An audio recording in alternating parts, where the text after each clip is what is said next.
In this video, we're going to take a look at the presidential shifts in each state between 1952 and 2024. We'll check out the swings going all the way back to Dwight Eisenhower's first term and then through Donald Trump's second. At the end, we'll have a map, but first let's get reacquainted with these elections, especially 52. Let's start with that one. There was no incumbent president running this time, but Dwight Eisenhower won in a landslide. He was the first Republican elected in a couple of decades. He got 442 electoral votes out of 39 states, and that was worth a clear majority, 55.2% of the national popular vote. The loser for the Dems was Adlai Stevenson. He got 89 electoral votes out of 9 states, and that was worth 44.3%. And you can see on that map, Eisenhower massively dominated outside of the South. Then we've got 2024. I'm not going to go way into that one. We cover it every time. It's Trump at 312, Harris at 226. Trump's popular vote share was 49.8. Harris's was 48.3. Now let's get out of this gorgeous looking spreadsheet. On the left, we've got the states. Then it's the 52 vote for Stevenson. Then for Eisenhower. Then it's the 24 vote for Harris. Then Trump. Now we've got the shifts between those two elections for the Dems. Then it's the same for the GOP. Finally, we've got the net shift or the swings between the two parties between the two elections. And this column also has shading. The darkest colors are 10 or more points. The lightest are under 5%. So let's dive into this. And remember, in 1952, there were only 48 states, and D.C. did not have any electoral votes. And in a couple of states, technically, Eisenhower was listed as an independent instead of a Republican. But for the purposes of this, we're going to just ignore that, and we'll start in Alabama. In 1952, this was one of the 9 states Adlai Stevenson won. He got 64.6. Eisenhower was at 35. 7 decades later,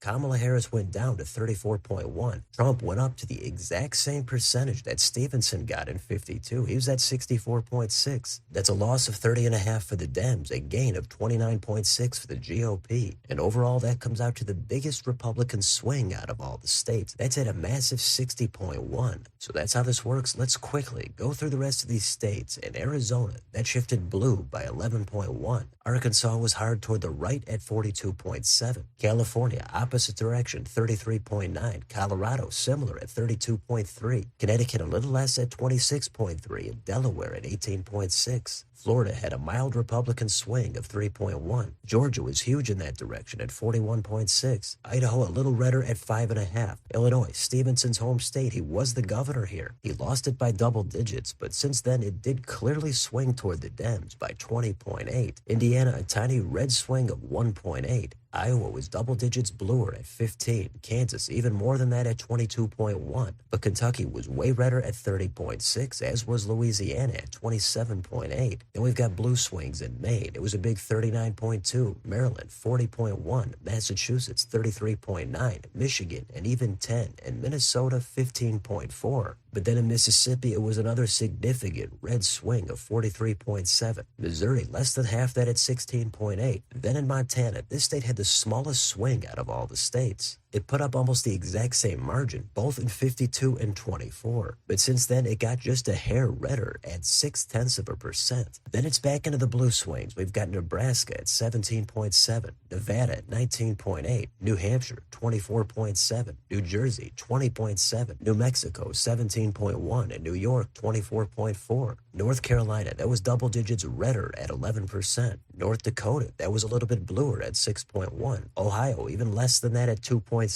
Oklahoma was notably redder at 25.1. In Oregon, a huge blue swing of 35.9. Pennsylvania in that direction, but way less at 4.1. Rhode Island also at 15.5. South Carolina toward the GOP at 19.2. South Dakota toward the left at 9.4. And back in the other direction is Tennessee at 29.4. Texas 7.3. And Utah 3.4. Then we've got Vermont. This state had the biggest swing out of all the states. Even more than Alabama, it went toward the Dems by a gigantic 74.8. Virginia, way less than that at 18.6. Washington, 27.8. West Virginia, a huge red swing of 45.7. Wisconsin, bluer at 21.4. And Wyoming was redder at 20.2. Those are all the states. Then we've got your national swing on here. That came in bluer at 9.4.